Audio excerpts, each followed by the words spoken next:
All right, welcome back, or welcome to Cyclops. We're going over some mainline Marvel stuff. This is going to be the new Cyclops series that is out, his solo run. If you don't know, currently there is no more Krakoa. The X-Men are split up into multiple teams, with Cyclops leading a team in Alaska.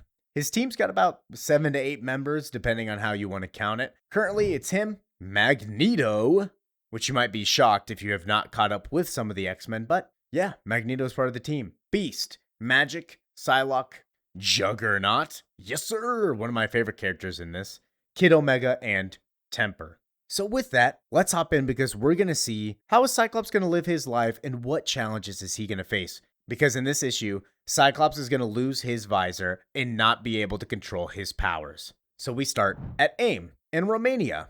Oh, stop complaining, you mutants are constantly forcing change on us.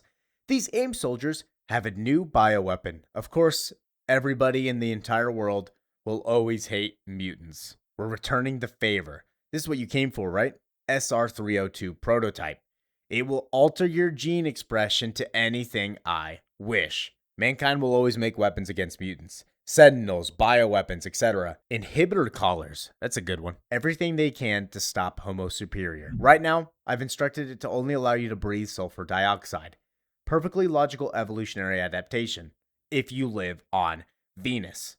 So with the current X-Men crew down for the count right now, who's going to save them? None other than their leader, Cyclops. Gentlemen, as he blasts the A.I.M soldier, he stands there menacingly. The way I see it, the next 10 seconds are going to play out in one of two ways. In the first, you try to overwhelm me with superior firepower. In the second, you get to walk away with your teeth. So what's it going to be? Welcome Cyclops, who is not your normal run-of-the-mill X-Men. His combat IQ is on par, if not better than Captain America. He's not an Omega-level mutant, he is an Alpha one, but his battle strategy makes him a top offender. Along with that, he's all for mutants. There is no more really coexisting with humanity. He kind of gave up Xavier's dream a long time ago after he saw it doesn't work anymore and the humans will always hate mutants. So now he's all for mutant survival. And that's why he's on the team with Magneto. Target the center mass. I want to study his eyes. So as the A.I.M soldier starts shooting, what does Cyclops do? He takes them down, bro, because he is a menace. They do Cyclops so dirty in the movies. I can't wait until Doomsday when I see this man just wipe the floor with Sentinels. If they do him dirty in Doomsday, I'm gonna cry, bro. This is Cyclops, Mutantkind's great rebel prince. He's now captured by the A.I.M soldier. They tell me your eyes can generate concussive force, equivalent of a hydrogen bomb. Not much use if an attack comes from behind, though. And here's an example of his battle IQ. My boy already knows what angles to shoot. Blasting it and bouncing his optic blast, hitting the A.I.M soldier, taking him down. That's my boy, Scott. Quentin, Ileana, I told you not to engage until the team converged on your location. Instead, you disobeyed a direct order and almost got yourselves killed. Leader of the X-Men, this man will not take no for an answer. You better listen to him or he will destroy you. And he honestly runs a pretty strict program. And while he's scolding his fellow members, Juggernaut blasts through the door, along with Beast. Stand down, Juggernaut. Area secured. Sorry, boss. We got carried away. What do you mean, we? I was following you. Temper arrives also. The whole team is here. I don't need sorry magic. I need soldiers. And that's a big change for Cyclops. Usually when you see Cyclops in the X-Men, he's getting along with his team. He's commanding them. They're all friends. Happy family. But recently he's been leaning towards more of a military operation. He's always been strict, even a long time ago. But now he's just been even more strict, along with the government chasing him down. He kind of has to be. He still sees them as family. He still loves his entire team. But he demands a certain level of respect. And if you don't give that to him, boy, you're in for pain. But we go to their base of operations in Alaska, a small little piece of land that the government gave them, an old Sentinel factory that they turned into home. Soldier Scott, good lord, since when? You don't seriously think that Professor Xavier enrolled us at that school to teach us algebra, Hank? We've always been soldiers. No.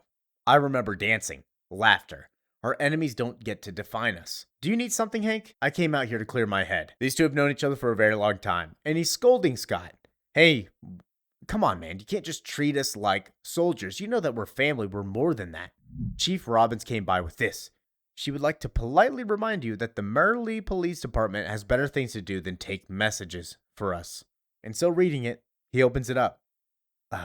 Beast, could you prep the new Quinjet? I need to borrow it. I gotta pay an old ghost a visit because an old unpaid bill has come due. The note is a doctor with a phone number on there. Somebody that he has to meet. I've been called a prideful man. Here we go to British Columbia. Not proud, prideful. Because we're gonna meet the main villains of this series. So the main antagonists. I make no apologies in war. Doubt is death.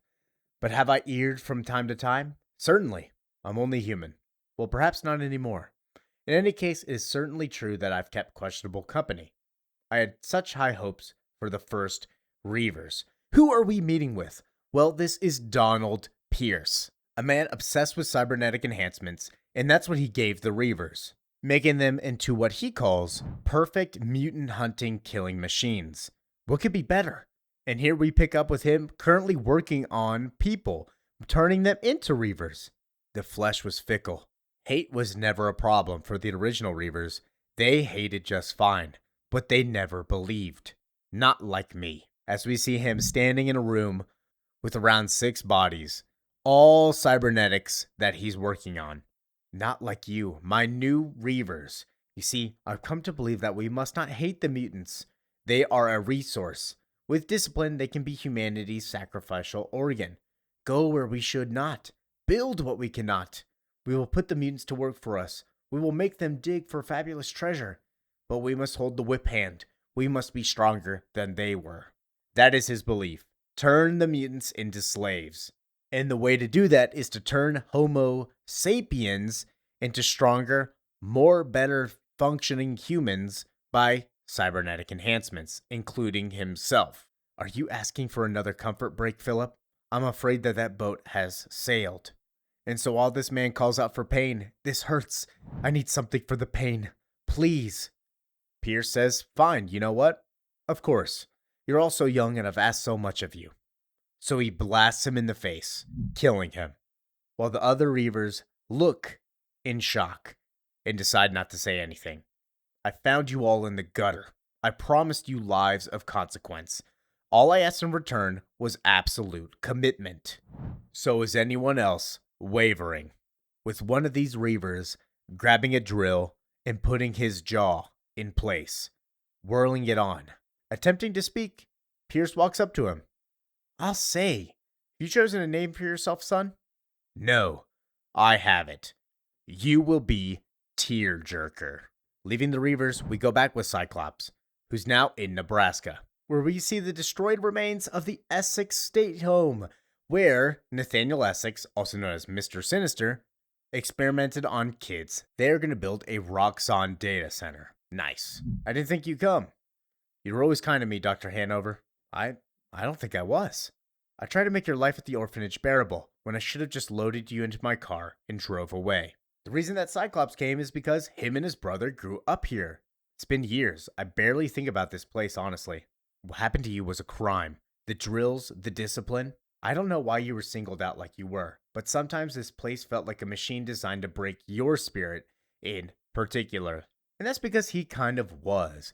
This is where Mr. Sinister became fascinated with the Summers bloodline, where he was like, dang, this guy's got real potential. So with that, he pushed Cyclops to the edge. How much do you remember about your arrival here? Not much. There was some brain damage from the plane crash that took my parents. Matter of fact, it's why I can't control my optic blast without wearing my ruby quartz lenses. We're gonna see more of that later. Well, then you should know. It took 3 attempts to separate you from your brother Alex. On the second, you hospitalized 2 orderlies. The bites were so deep they were given tetanus shots as precaution. And on the 3rd attempt, you set fire to the East Wing.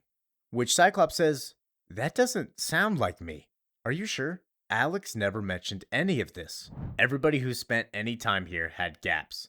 It's a bad place. So Cyclops asks, what's the real reason that I'm here? Why are you telling me this? And she says, it's because I am sick. If I don't beg for forgiveness now, then I never will. You came here with a wildness inside you, Scott. Something furious and beautiful. and free, and I let them snuff it out. She came for forgiveness, which Cyclops most likely gave. So now we see Cyclops on the Quinjet, talking to his brother, Alex. You went back and you didn't think to tell me, Scott? I know you and I didn't part on great terms, but I should have been there. I didn't know what I was walking into, Alex. I was trying to, protect me. But I'm all grown up, man. It wasn't your call to make. Alex is the leader of X Factor, a mutant organization controlled by the government. And Cyclops says, well, blowing up the orphanage wasn't yours either. I just wanted to say that I should have never let them separate us. If I'd been smarter, planned better. To which Alex says, you were 11. You weren't in control. And guess what? You still aren't. To where we see the Quinjet flying over British Columbia, right where the Reavers are. And with the not in control thing, that's about controlling Alex and also controlling his powers. But over British Columbia, we meet with a rabbit and a little girl running. Where are they running from? Well, the Reavers. We're meeting with the Reavers named Tearjerker and Sockeye, who are hunting down this little girl because she is a mutant. What is her power? We'll have to see that later. But now we learn some backstory on these specific Reavers. Why were they picked? Well, they seemingly do acts against the mutants, making them believers. So Mr. Pierce will work on them, expand them. For example, Tearjerker was picked because he destroyed a Krakoan gateway, an act against the mutants that Pierce said he saw potential in. And he also said that he is the best Reaver, which apparently he says to all of the Reavers. If one's the best, if they're all the best, no one's the best. Got him. But they go back to chasing the mutie and see the Quinjet. What is that? You know what that means, right? And Tearjerker shoots a rocket into the air. It means the Avengers are coming for us. So with the rocket aiming right for the Quinjet, we learn that it's the OG Quinjet, which is why it looks like the Avengers one. Yeah, Hank refurbished it. I guess it makes him feel less out of time. But he loses connection with Alex. With the mountains blocking his signal, he is suddenly hit by the rocket. Are you freaking stupid? What are you doing? You just shot down Captain America. Now you just put a target on our back. Why would you shoot a Quinjet and get us more attention? They were going to leave us alone. Now they're going to send everyone. But Pierce calls on the radios. Sockeye, Tearjerker, I know you're busy tracking down our carelessly mislaid mutant, but we just heard something that sounded suspiciously like an explosion. You two wouldn't happen to know anything about that, right? With him in the cave, already having multiple mutants as slaves. They're already mining for resources. So what does Sockeye do? Well, he snitches on Tearjerker. Tearjerker shot down a Quinjet, Mr. Pierce. Fuck. Are you sure? Dude, get back here. Get back to base. Yeah, honestly, I don't blame him. And with Cyclops, trying to go through manually overriding the Quinjet, just unsuccessful. Sorry, Hank. And he lets the Quinjet explode, crashing down on the floor as he pops out using a parachute. But of course, the parachute goes to flames, leaving Scott to fall down all the way to the ground, hitting his neck, knocking him out, with the last thing he thinks is his wife, Jean. Then his visor starts to crack. Oh no. Did somebody break a glass? No, just me. And he just blasts his eyes out everywhere. So much just pure energy blasting from his eyes, all held back. It's a beautiful sight. And the Reavers see this from their cave back home and thinking still that it's a Avengers Quinjet. They're like, is that Iron Man? No. I've seen the sky red before. This is no Avenger. The man you brought here, Tearjerker, is far, far worse. He knows that it's Cyclops. I'd hoped to train you before this moment arrived, but we so rarely get to choose. Donald Pierce has done this encounter so many times, he knows what's up. He just hates that he has some shitty Reavers with him that aren't super powerful and don't have a lot of knowledge base. This will be a baptism of fire, I'm afraid. Who's coming, Mr. Pierce? Who is this? Well, Tearjerker, his name is Scott Summers, Cyclops. If we're lucky, he won't have his band of deformalities with him. And if they did bring the X-Men, hopefully that crash did kill a couple of them. So Donald says, you know what we have to do? We're going to have to accelerate our plan now that we have an X-Man and a potential threat on the island. Chop chop. And he's got Blitz here. Blitz Tempo. What kind of name is that? Also, these are fucking terrible names. I'm going to keep track of all these names later. Because we have to pray that we reach the prize before the X-Men reach us. And that mutant that we were chasing around, here she is, seeing the effects of the blast. You saw the plane too, huh? Is that an earthquake afterward? Sky went pretty red and stuff. Gnarly. So asking the deer, or is that a buck? I don't know. It's got antlers. I don't think it's a deer. Maybe it's a male deer. She says, can you show me where it was at? And so she attempts to follow him and trips on Cyclops' body. It's not a Mountie. That's an X-Man. Thank you for listening, watching, enjoying. Make sure to like, comment, and subscribe so we can go over more Cyclops, more X-Men. So see you in the next one. Peace out.